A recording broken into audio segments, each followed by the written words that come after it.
Ó, vamos começar porque o tempo é escasso. E o tema é deep. E o tema é profundo. Bom, primeiro bem-vindos, né, senhores? Você Olá. tá bem, Alan? Agora, Tudo bem? agora eu tô escutando. Oi, tudo bom? Beleza. Tudo bem, tudo bem, tudo bem. Cara, estamos com um time hoje, convidados mais do que especiais. Oh, yeah. Obrigado, Ivan. Bem-vindos. Incluindo você, Dov, incluindo você. Mas hoje a gente tô tem, brincando. além do time, do quarteto fantástico aí, Narcélio Filho, Olá. programador entusiasta de Bitcoin e resolvedor de enigmas. Já foi. Já foi. Hoje eu resolvo o dia inteiro, né, no meu trabalho, mas tirando esses enigmas aí, Só o enigma da vida. só esses da vida. Não tem muito mais, né, Enigma Bitcoin rolando assim. Não tenho visto. Aquela vez que eu participei do episódio de vocês, da primeira vez, foi sobre aquele Satoshi Treasure. Eu acho que ele tá correndo até hoje. Eu acho que ele tá correndo até Tá. hoje. Eu entrei lá, tinha umas charadinhas, mas eu não fui atrás. Tá, e eu tô achando que os caras vão estender isso aí o máximo que eles puderem, até esse prêmio realmente ser um prêmio que soe super absurdo, assim, não sei. Parece que vai durar anos isso aí, né? Não sei, eles estão tentando, enfim. Porque pelo ritmo das pistas aí, tá lento, tá devagar. Não vão conseguir armar essa chave aí em pouco tempo, pelo jeito. Essa é a ideia, meu. Ensinar que Irmão. se você quer achar o tesouro, não pode ter pressa. Tem que ser pouco Vai a ser pouco. longo tempo. Time Exatamente, Horizon, devagarzinho. E temos Miguel Medeiros hoje também, né? Programador Fala, galera. serial. Ele lança em média um projeto novo por semana. E o último que fez bastante sucesso, aí muita gente retweetou aí, foi o Bitcoin Price Map. É Oh, legal. Pode crer. Bem Tá legal. cada dia melhor, pô. Tô vendo aí, tem uns improvements. bombando. E agora com o preço subindo, né? O pessoal acho que entra ainda mais. Como é que tá isso aí, Miguel? Como é que estão te consumindo aí o API lá do Google Maps? Sim, dá pra ver com a sazonalidade do preço, né? Agora que subiu bastante, né? Pronto, agora vai ficar datado aqui. Se bem que sobe sempre, né? Então, Alto sobe infinito. bastante com a volatilidade do preço, né? Alright. Muito legal, muito legal. Bom, obrigado pela presença de vocês.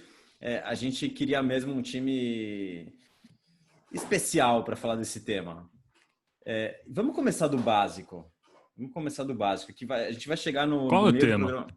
Então, vamos ter que começar do começo para chegar no tema. Quando o pessoal pergunta, Alan, se sair um novo BTC, se vier um novo BTC, ou por que o BTC demora tanto para implementar novas coisas, porque outras criptomoedas já implementaram tecnologias melhores, e no BTC não vai nem para frente nem para trás. Talvez haja um equívoco aí, um mau entendimento de que o principal fator diferencial aí do BTC é a tecnologia, né? Mas tem uma história aí do consenso, né? Tem uma história aí do consenso. Então eu quero começar assim para a gente primeiro explicar o que é o consenso, como funciona esse consenso e por que ele é tão importante. O conceito de consenso não é algo que existe consenso, tá? Então vamos começar explicando os tipos de consenso. Tem o consenso social, que seria a iniciativa individual de cada um de rodar ou não um node, seria um layer de consenso. E tem o consenso do protocolo, que é a forma com que as pessoas concordaram antissocialmente, né? Ou seja, já estão rodando software, e elas concordaram com essas regras específicas dentro do protocolo. Então, separar essas duas essas duas camadas para começar, para ficar um entendimento, acho que mais compartimentado, né? O primeiro tipo de consenso que teve a partir do momento que a pessoa adquire bitcoins, ela aceita as regras que o Satoshi inventou em 2009. Aquelas regras lá, elas não mudam. As regras que o Satoshi criou ainda existem e vão existir para sempre. Porque se mudarem, se sumirem, se uma regra sumir, já não é o Bitcoin, é outra coisa. Qualquer regra. O que é regra? Não, qualquer regra. Se qualquer regra dessas... A política monetária, né? Não só a política monetária, qualquer regra do sistema. Se uma regra for removida, já não é o Bitcoin mais. Se novas regras forem incluídas, regras mais restritas, o Bitcoin as regras do Satoshi vão continuar existindo, mas vão ficar mais restritas. Ainda vai ser o Bitcoin. E com essa soft forks. Com essa mudança é possível inserir novas funcionalidades. São chamados soft forks.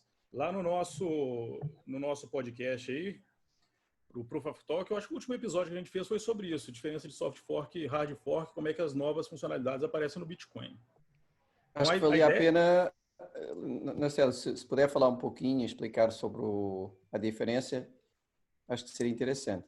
Se tem uma regra, digamos assim, vamos supor que uma regra, vão ser emitidos no máximo 21 milhões de bitcoins. Vamos supor que alguém decide mudar essa regra. Vão ser 50 milhões. Ou seja, a regra dos 21 foi aumentada, né? A regra ligeira. Ela foi, enfim, flexibilizada. Ligeira o controle, né? Isso aí é incompatível com a regra anterior do máximo de 21 milhões. Isso no Bitcoin é chamado de hard fork. O software anterior fica incompatível. Agora, os mineradores podem, de acordo com as regras atuais, eles podem parar agora nos 18 milhões e meio, por exemplo. Se eles decidirem entre eles, combinarem, vamos parar de minerar Bitcoins e o máximo vai ser 18 milhões e meio. Isso está nas regras. Essa mudança aí, feita só entre eles, ela é válida, vão ser minerados menos de 21 milhões de Se isso fosse possível, né, Narcélio? Explica aí para o pessoal, senão eles vão pensar que os mineradores são... Mas isso é possível. Tecnicamente. Se acontecer alguma coisa... Tecnicamente sim, mas aí alguém ia ver que não está ninguém minerando e ia pegar para começar a minerar, certo? Não, na verdade, não. Eles podem minerar blocos vazios, sem bitcoins. Minerando 0 bitcoins. Eles decidiram, sei lá por quê, baixou o espírito natalino neles, eles decidiram que não vão ser 21 milhões de bitcoins, vão ser 18,5. Eles apertaram essa regra dos 21 milhões, digamos assim. Essa regra não existe, mas enfim. Apertaram essa regra, vai ser só 18 milhões e meio. Combinaram, ok, todo mundo aceitou, beleza, essa regra é válida, é uma nova regra. E os desenvolvedores, eles conseguem, olhando as regrinhas lá do funcionamento do Bitcoin, o código-fonte do Bitcoin, eles conseguem encontrar brechas, digamos assim, que permitem colocar novas regras mais específicas e tratar coisas que antes não eram tratadas direito para inserir novas funcionalidades. Isso aí aconteceu, por exemplo, em 2017 com o Segwit. Eles viram que tinha um tipo de transação que não era usado porque era uma transação que depositava num endereço que podia ser sacado por qualquer pessoa. Os bitcoins você deposita naquele endereço, mas qualquer pessoa pega. Normalmente, os mineradores pegavam aquelas moedas. Então, era meio que um tipo de transação que era uma doação para os mineradores, porque a primeira pessoa que tem a oportunidade de tirar, tira.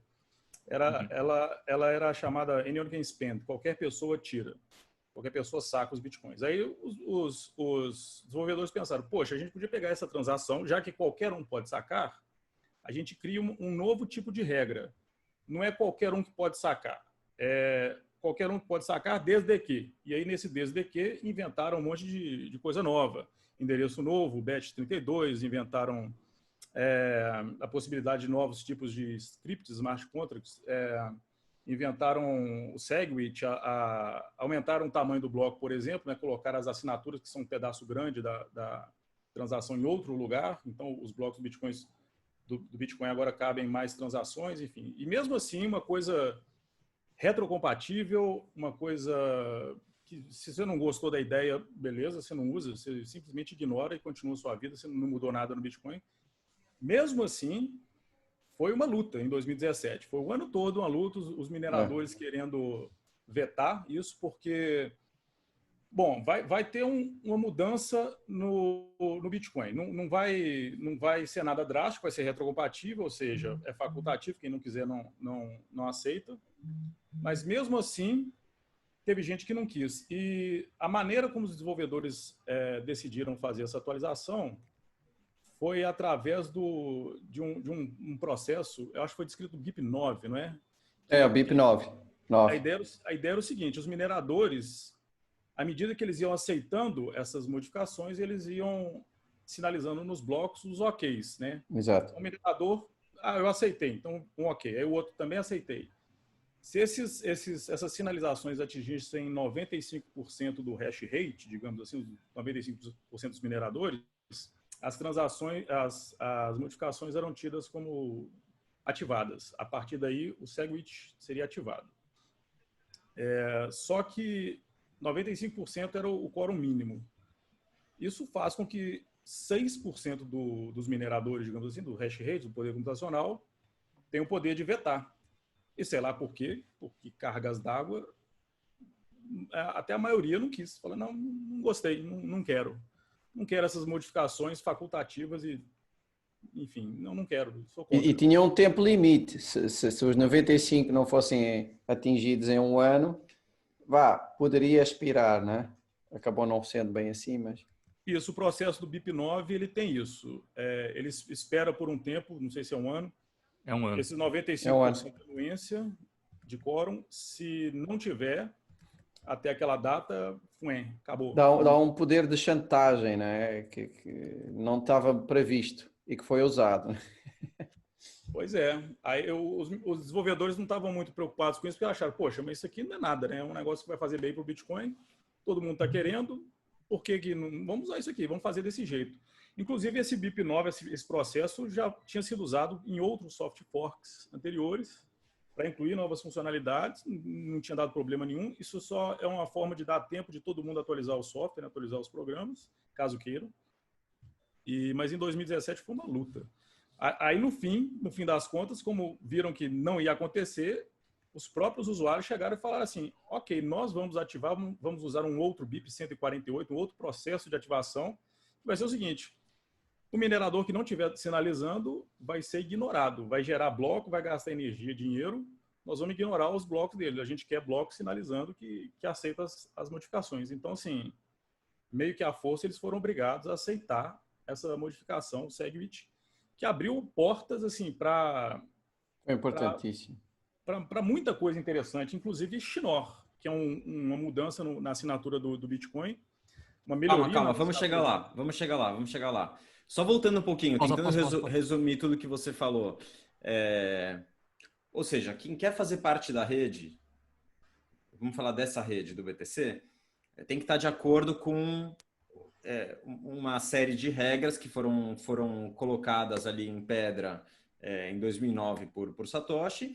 Se você quer participar, você tem que estar de acordo com aquelas regras.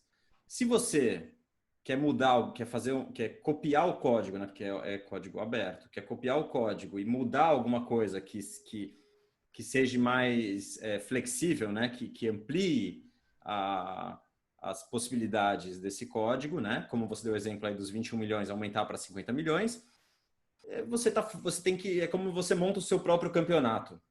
E quem quiser participar do seu campeonato tem que convencer essas pessoas a quererem participar do seu campeonato e jogar o seu jogo. E quem quer continuar com as outras regras, continua seguindo as mesmas regras. Quem quer fazer parte da rede. Então aí teria uma divisão. E tem um outro tipo, que é o soft fork, que ou seja, tornar algumas regras mais restritivas. E aí, nesse caso, mesmo que eu não queira atualizar, fazer o upgrade do meu software, eu posso continuar fazendo parte da rede. Certo? Mas aí eu te pergunto, se isso que eu estou falando confere, por que precisa de 95% dos mineradores sinalizando que querem atualizar o software e por que tanto debate, tanto conflito em algo que se eu não quiser atualizar, eu posso continuar fazendo parte da rede? Acho que eu posso ajudar um pouco nisso. Fala aí. Essa história toda aqui, essa novela toda que aconteceu, eu me lembro quando, né, eu tava vivo, né? Então eu me lembro na época que aconteceu, a gente discutiu isso, e isso só tá vindo à tona agora por causa do Taproot, né? Que no mailing list, no wiki lá, o pessoal tava discutindo sobre como é que vai ser agora a ativação essa próxima, como é que seria o próximo soft fork, né? Daí tem um monte de gente tentando ter ideias para como implementar isso, né? E eu me lembro que nessa novela começou lá com Bit 9 e tal, e o pessoal tava indo tudo certo para ativar o Segwit, e aí aconteceu que os mineradores descobriram que eles tinham um certo poder político, se eles não quisessem ativar, igual o Nassali falou, os 6% teriam esse poder político para vetar o desenvolvimento do Bitcoin, uma coisa que era tipo, não ia afetar nada a rede, sabe? No máximo que iria afetar é com alguns tipos de smart contracts diminuir as FIIs que eles poderiam receber. Eu acho que era esse o problema, não me lembro na época. Desculpa te interromper, Miguel, mas teria um poder político porque a forma com que foi decidida para implementar essas novas regras tinha como uma das regrinhas que 95% sinalizasse ok. Se não tivesse essa regra, não teria esse poder político. Então, atenção, 95% em um ano. As duas coisas juntas é que deram o poder. Porque se isso não acontecesse, expiraria. Se fosse só a BIP 9, depois foi um mix, sim, né? E aí o que aconteceu? O BIP 148, na verdade, foi uma reação dos usuários, que teve até aquele UASF lá, né? User Activation Soft Fork, uma coisa assim, que o pessoal começou a vestir a camisa de que, tipo, tá, vocês não têm esse poder político. Se a gente quiser, a gente vai lá e junto aqui não aceita. Foi o que o Nassali estava falando, né? Tava comentando sobre esse episódio. E aí, o que isso evidenciou, na verdade? Que é possível fazer tudo com soft fork, né? Isso até o pessoal no último episódio falou isso, lá no Proof of Talk. Mas é complicado, né? É uma coisa complicada você chegar num consenso, você chegar assim, tá, vamos mudar para essa regra aqui, ó. Essa regra aqui só vai... eu gosto de voltar um pouco para o início, igual o Ivan estava falando, estava pedindo para explicar mais simples o conceito, e eu acho que assim, tipo, alguém inventou o futebol, né? O futebol tem algumas regras, né? Tem a falta, tem a penalidade, tem cartão vermelho, amarelo, tem o lateral e tudo mais, tem o impedimento, enfim, tem essas regras, né? E aí o que seria um soft fork seria basicamente, tipo, sei lá, implementar o VAR. Continua tendo impedimento, é a mesma coisa, não mudou a regra do impedimento. Só que assim, agora tu consegue ver milimetricamente ali, em segundos, dá uma tremida aqui no juiz, ele apita o impedimento. Ficou mais claro a regra, ficou mais restritiva, ficou mais bem implementada aquela regra. Então, sei lá, acho que para o brasileiro é bom tudo fazer analogia com o futebol. Não, maravilhoso essa explicação. Maravilhoso. Mas não mudou a regra. Tipo, já ganhou um airdrop, já ganhou um airdrop. Se você quisesse fazer um hard fork, você fala assim, tá, agora vale pegar a bola com a mão. Pô, mas peraí, mas era falta, agora vale pegar com a mão? Não, tu tá mudando a regra, aí não. Aí seria um hard fork, aí você teria que fazer aí já não seria mais Bitcoin, seria outra coisa. Seria então, handball, já não seria mais futebol. Futebol americano, sei lá. Mas o que o Nassali falou foi isso, tipo, não muda as regras são as mesmas sempre, e o que muda é só o approach que tu dá nas regras. Tu pode até enrijecer mais as regras, ou tu pode só vigiá-las melhor e tal. No caso, o Bitcoin é um salva-vida, hard fork, porque, tu pode manter o teu node ligado lá e tal de boa, não precisa necessariamente você sempre atualizar, você atualiza lá quando você quiser, e o Bitcoin fica cada vez melhor, né? Fica com vários VARs, imagina, várias coisinhas, tem um robozinho melhor vendo aquilo ali e melhorando como a gente faz o enforcement desse consenso original, assim, que foi criado por alguém. Como as regras do futebol também foram criadas por alguém. Não foi... Alguém setou aquele tipo de regra ali, tá, beleza, vamos fazer assim e tal. Se tu quiser criar teu... Mas veja bem que é o seguinte, o Ivan estava falando, mas e o consenso? Porque essas regras, mesmo que sejam facultativas, o que impediria de qualquer pessoa ficar inventando regra facultativa, fazendo soft fork por coisas que, enfim, desnecessárias? De qualquer maneira, tem que ter alguma combinação entre a comunidade, digamos assim, os usuários, os desenvolvedores, o pessoal que faz carteira, os mineradores, as corretoras, enfim, tem que ter algum tipo de mecanismo de upgrade. De quê? Exatamente. Um mecanismo de upgrade com consenso. E consenso. O consenso Exatamente. continua sendo importante. Mas sem Desculpa, mas chantagem. o Marcelo está falando algo importante. Porque se não tiver... Ou seja, é algo complicado de fazer, Narcélio. Complicado. Como é que você coloca chineses, russos, americanos, brasileiros, europeus, todo mundo combinando uma mesma coisa, né? Isso aí, antes do Bitcoin, eu não lembro de ter acontecido, né? É dificílimo. Como é que você faz uma coisa dessa? Todo mundo, essa galera toda diferente, concordando com as mesmas regras. Mas, tipo enfim, uma votação na ONU ser unânime, né? É quase impossível. É um consenso, né? Nem uma votação ganhou um pequeno grupo que é maioria numérica, não. Todo mundo aceitou.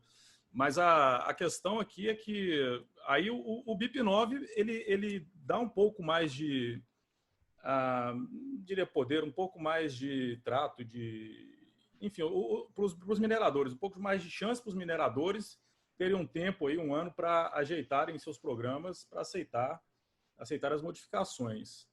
O outro BIP, o BIP8, ele é mais taxativo. Tem uma data, tem o Flag Day, uma data... Ele ativa na data do ano, o ativa. 8. Então, assim, outros desativa. Avisa para todo mundo, ó, é nessa data aqui, vai ser ativado e ponto final, e vocês têm que até lá atualizar. O problema é o seguinte, se você dá a chance dos mineradores darem um sinal... aliás, tem também a possibilidade de obrigar que eles deem um sinal até um ano, sinal ativa. O BIP9 e depois o 8. Agora, o atual, pelo que eu entendi, é primeiro o 9 e depois o 8. Então, eles sabem que se não fizerem, entra o 8. É o Modern Soft Não, isso é outra coisa. Isso depois que a gente passou por essa guerra aí que o Nassálio começou a falar e tal, agora a gente está caminhando para uma estabilidade de desenvolvimento do Taproot lá. Eles querem aplicar isso aí, né? Isso vai, igual o Segwit, vai possibilitar um monte de tipo de assinatura diferente. Isso vai também dar um improvement bastante no que a gente consegue fazer com Bitcoin. Não, mas deixa eu tentar organizar essa salada aí de bips. Só para fechar o assunto do consenso, né? E para ficar claro para quem está assistindo que essa dificuldade em ter consenso, essa dificuldade em ter uma mudança no protocolo, ela é necessária e é positiva, pelo menos na minha opinião. Não sei se alguém discorda, né? É um feature, não é um bug, é uma coisa boa. Isso. Exatamente, é algo bom.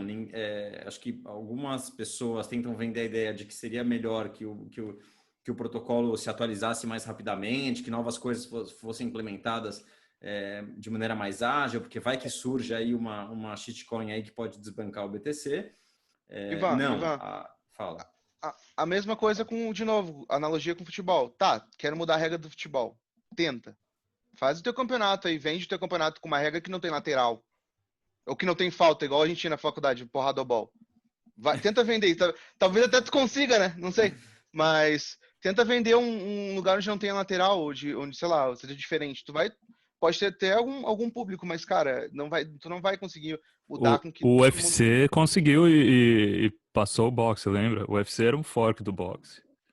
É no fork do boxe, exatamente. E agora fez o flipping, né? Já vale muito mais. Mas eu acho que aqui a discussão é que não há 100%.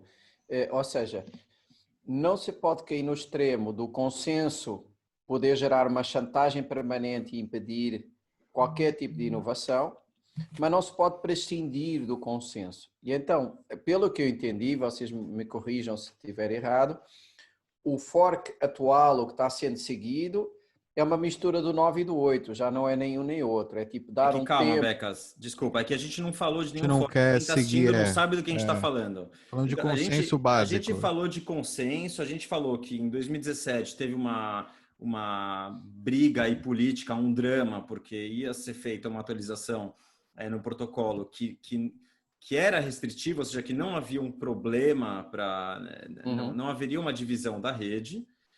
E agora, o que está em jogo agora? Por que a gente está fazendo esse programa e a gente fez essa introdução longa? Porque agora tem uma série de novas implementações, incluindo o Schnorr, e eu vou pedir para o Miguel ou para o Narcélio explicarem aí o que são essas implementações que vão ser colocadas no protocolo, o que querem ser adicionadas no protocolo, o que se ganha com isso. E um grupo de desenvolvedores, acho que isso está sendo liderado por um grupo de desenvolvedores, pensaram o seguinte, cara, isso é algo que não tem, digamos assim, há consenso na comunidade, ou pelo menos deveria haver consenso que essas implementações devem ser realizadas, mas não queremos passar o drama que passamos em 2017, porque não é do interesse de ninguém. Então, como que a gente implementa isso e obtém consenso sem drama, sem novela? Então, vamos falar primeiro, o que está em jogo? Isso é uma coisa. E aí, quais são as propostas que alguns desenvolvedores estão colocando na mesa para fazer essa implementação sem drama? É disso que a gente está falando, BIP 8, BIP 9, BIP não sei o que lá, é isso. São propostas Sim, de mas como... deixe-me só clarificar o meu comentário, eu acho que não foi preciso. Sempre houve os soft forks, né, desde o início. Eles seguiam uma dada estratégia. Inicialmente era o tal BIP 8, seguia uma dada estratégia de execução, portanto, todos os soft forks. Depois mudou para uma estratégia mais restritiva, que foi o BIP 9, a tal que exigia 95% em um ano e tal, e não deu muito certo.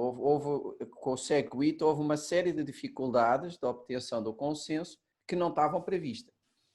E então isso obrigou, independentemente de setup root, ou o que nós vamos falar a seguir, obrigou um pouco a reavaliar a estratégia de implementação de soft forks em geral. Tá? O que eu estava só posicionando é que atualmente a estratégia que está sendo utilizada nos próximos é, primeiro, esse consenso de 95 em um ano e, se falhar, uma espécie de procedimento igual ao BIP 8, em que é a tal flag com uma data limite em que é ativado o soft fork.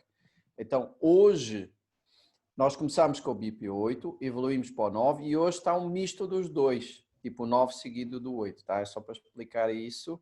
É uma estratégia que tentou equilibrar a necessidade de consenso sem dar um poder de chantagem que poderia ser usado por razões que não tinham tanto a ver com o mérito das alterações, mas com outras negociações, né? Tentar tirar isso para fora. Eu acho que foi um equilíbrio interessante, tá?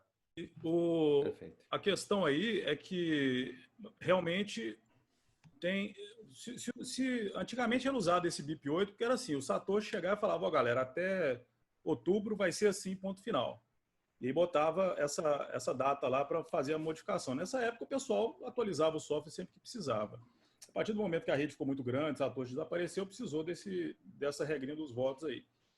Como o Becas falou, isso dá a possibilidade de chantagem dos mineradores, mas, por outro lado, também, se os desenvolvedores não podem ter tanto poder assim de falar, ó, vai acontecer esse poder que o Satoshi tinha de ser autoridade, de falar, a data tal vai acontecer isso aqui, ponto final. Tem que ter uma combinação aí, né? Cada um tem que... Enfim, tem que ter uma conversa aí, tem que ser... Por quê? Eles não são os que entendem do protocolo? Por que não pode ser? Não podemos deixar isso para eles? Posso tentar... Fala Acho aí, que essa história do minerador, de dar essa força para o minerador, é que o minerador ele tem skin in the game, né? Ou seja, óbvio que o desenvolvedor também tem skin in the game, tá? Mas o minerador tem um skin in the game muito forte na rede Bitcoin, especialmente com investimento em ASICs, o caramba. Então, para ele, se não tem ninguém naquela rede, é um investimento perdido, né? Então, esse cara, na teoria, ele tem que escutar todo mundo, ele tem que escutar o mercado, ele tem que escutar os usuários, ele tem que escutar isso, porque para ele é o cara que vai mais perder se alguma coisa ali der errado. Então, acho que o segundo, na minha opinião. Depois eu falo por quê. Ok. Não, fala aí. Porque eu acho que o primeiro que perde é a rede, entendeu? Então, os Economic Full Nodes são os primeiros que tem skin in the game. Sim, mas os developers... Os developers hodlers, não, né? Sim, os hodlers. Imagine que são os developers sozinhos a decidir. Não seria bom para... Não, claro que não. Eu só tô dizendo que tem alguém que tem mais interesse econômico, mais skin in the game do que os mineradores. Não, perfeito. Que no final a gente viu aí com o BIP 148, que eram nodes, não era só vestir a camisa. A gente fala vestir a camisa, gente que pegou a sua máquina, baixou um software aí desenvolvido pelo Shaolin Fry, sei lá, um cara, um desenvolvedor aí colocou essa versão BIP 148 que sinalizava, né? Que ninguém sabe quem que sinalizava aí quem ou seja, que aquele node estava a favor do cego, ou seja, eu, usuário, tipo, como é que você falou, Alan? O nome que você usou? Economic Full Nodes. Full Nodes que Um full tem, node que tem, econômico, que tem movimento, né? que Isso. tem Não é dinheiro lá só, dentro. que tem dinheiro, que tem um endereço lá com UTXOs, ou seja, roda o interesse econômico que os compradores dos mineradores, né? Aquelas pessoas que, no fim das contas, seriam os que vão comprar depois dos mineradores aquilo que eles produzem, né? Estavam sinalizando, olha, a gente está querendo isso aqui, você está parando aí uma coisa que a gente quer, e não só para os mineradores, está sinalizando para os mineradores e sinalizando para as empresas, para as exchanges, ou seja, vocês vão ficar de fora da rede, vocês vão começar a minerar bloco que eu, pessoalmente, aqui com o meu Node, a gente não vamos estar aceitando, vai estar fora do nosso coisa. Aí vamos ver, vai passar essa data aqui, a data limite, vamos ver quem é tipo o não Mexican Standoff, mas o dilema do prisioneiro, né, entre os mineradores. Quem ativa, o cara tá, ou seja, é uma competição, né? Se ele vai falar, não, eu não vou ativar, eu vou ser político, vou continuar na minha posição aqui, eu acho que não precisa. Mas vai ter outro minerador que vai falar, não, peraí, vou aproveitar, então vou ativar. E aí fica aquele dilema, né? Tipo, se eu não ativar, o outro vai ativar, como é que eu vou confiar no meu competidor? Exato, todo mundo com uma arma na cabeça do Todo mundo outro. assim agora.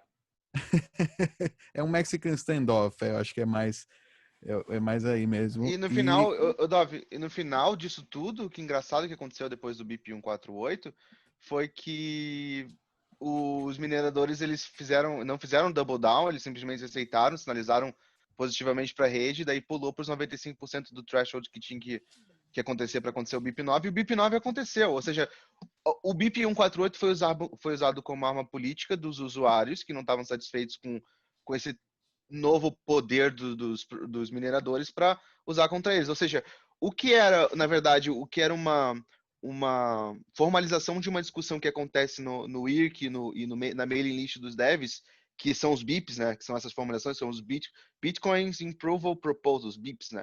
BIP.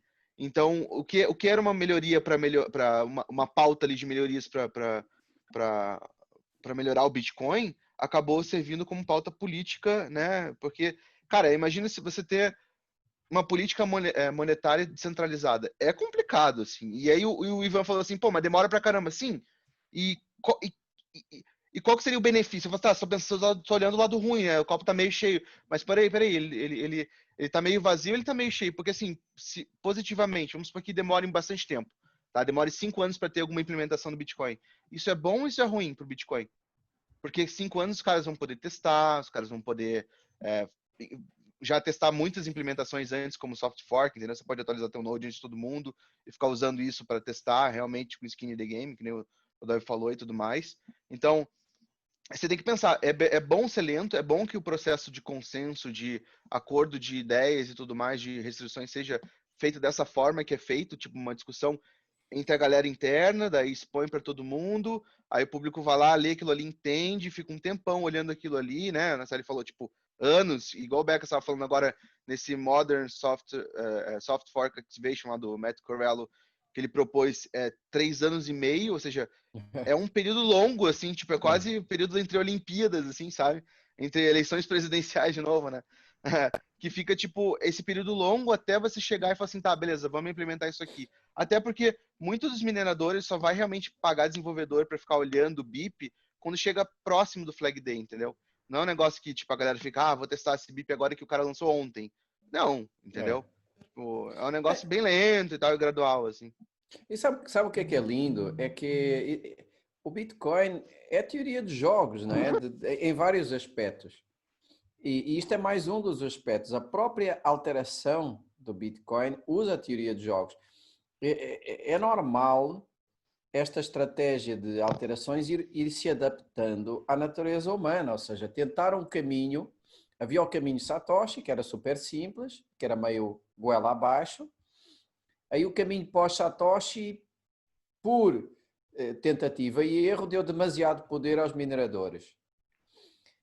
Quando se percebeu que isso não estava funcionando, se adaptou. Acho legal isso, né? E agora está um modelo um pouco mais pensado para equilibrar todas as partes. Eu acho isso legal e se não funcionar 100%, ainda vai evoluir um pouco mais. Não, eu perguntei se isso que o Miguel falou era uma proposta ainda ou vai ser esse esquema para aprovar o Schnorr? Sim, é proposta. É proposta. Proposta ainda, né? Nossa senhora. Tá, vai demorar. Só uma coisa lá ou seja, a parte do consenso anterior, né, do Segwit, né? A gente está falando que os mineradores tiveram poder. Uma coisa que a gente tem que entender, acho que não estou encontrando, eu estava buscando aqui, tem um gráfico que mostra... Eles acharam que eles tinham poder, né? Não, tem os poderes na rede, tem nodes, tem os nodes com dinheiro, tem as carteiras, tem as exchanges, tem e aí tem os mineradores. Basicamente são esses players assim que a gente tem na rede. E os mineradores, eles estavam pegando sinal, né, não é que os mineradores eles sentiram poder político. Quem estava tentando buscar esse poder eram as empresas, não eram os mineradores. Eles estavam as empresas estavam tentando influenciar os mineradores né? Porque o Segwit ele trazia um aumento no bloco com o soft fork.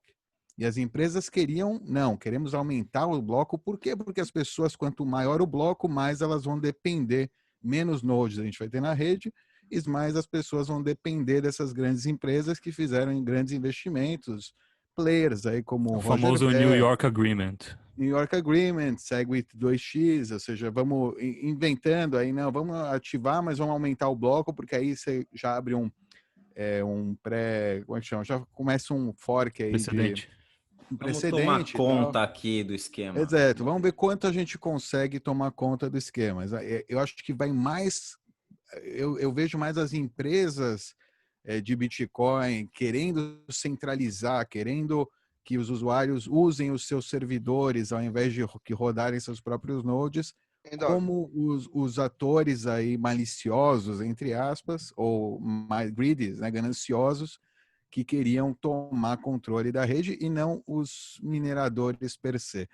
Os mineradores estavam só lendo os sinais dessas empresas que diziam que controlavam grande parte aí dos fundos dos usuários, o que se provou ser não verdadeiro, né? E foi interessante todo esse processo, acho que também por isso, para ver quanto essas empresas não apitavam ou não apitam absolutamente nada no ecossistema.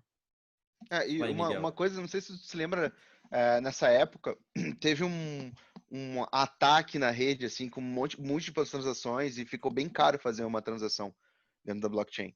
Foi bem nessa época, porque eles tinham que justificar, não. Foi um ataque, foi um ataque mesmo. Foi um ataque de microtransação, e daí eles colocavam as fees cada vez maiores, e aí para tu fazer uma transação de R$100, tu tinha que pagar 15, tipo, porra. Aí isso ficou isso até gerou uma crítica ao Bitcoin, é uma crítica válida, né, de como escalar isso aí, né, de como você conseguir escalar isso daí, né, para não ter taxas altas e tudo mais. Isso era até uma crítica válida, mas eles estavam utilizando isso como uma forma de empurrar a ideia dos big blocks, né? De você aumentar a rede na marra, aumentando o tamanho do bloco, né? Big blocks, altcoins, alternativas, porque cui bono, né? A pergunta, quem ganha? Quem profits disso? O minerador de Bitcoin não tem profit dessa briga. Ele tem profit de minerar Bitcoin ter sucesso. Ponto. Também, claro, dos forks, aí a gente pode fazer. Por que será que um dos mineradores estava defendendo tanto... as exchanges, o volume que as exchanges fizeram de dinheiro com essa briga, confundindo as pessoas, que não, olha como o Bitcoin é caro, vem para minha compra, I love Bitcoin, buy my shitcoin, amo Bitcoin, compra minha shitcoin. Olha essa aqui, olha o que ela faz, olha essa outra, olha qual é mais rápida. E quanta gente não entrou aí nesse buraco negro das altcoins nessa época, né? Então, é um buraco sem fim, né? De trade atrás de trade, de taxa atrás de taxa, ou seja, cui bono. Básica, ou seja, os caras Então, tem todo a Bitmain cui bono. Você lembra do ASIC Boost? Também, mais então, menos, a maleabilidade, sei, ela acabava com o ASIC Boost, né? Então, eles iam perder bastante mercado com essa diminuição do hash rate deles, proveniente do upgrade para o Segwit, entendeu? tem também um então, lado. Não, esse lado Quer explicar foi o o que é patrocinador esse principal. Boost? Mas eu não sei se é o principal, cara. Eu acho que tem muita exchange que fez muita grana com má informação, com... Mas isso foi depois. Isso foi depois. O que causou isso... imagina que, a Bitmain, que fabricava a maior parte dos mineradores na época, acho que ainda fabrica, tinha como se fosse um software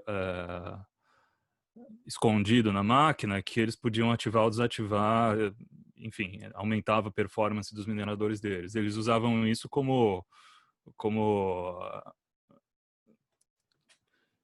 vantagem competitiva. Desculpa, estou perdendo o português. Vantagem competitiva de um shortcut, um atalho que eles tinham ali, que eles encontraram ali no sistema, basicamente. Isso.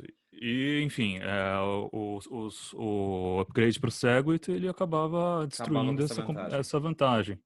Então, havia aí um grande interesse por parte da Bitmain, de Hanwoo, de proteger, enfim, a proposta dos big blockers. E depois que juntou o Roger Ver e tudo mais, depois que o 2x não prosperou, aí que eles se juntaram na iniciativa do Bitcoin Cash para fingir que o Bitcoin Cash era o verdadeiro consenso.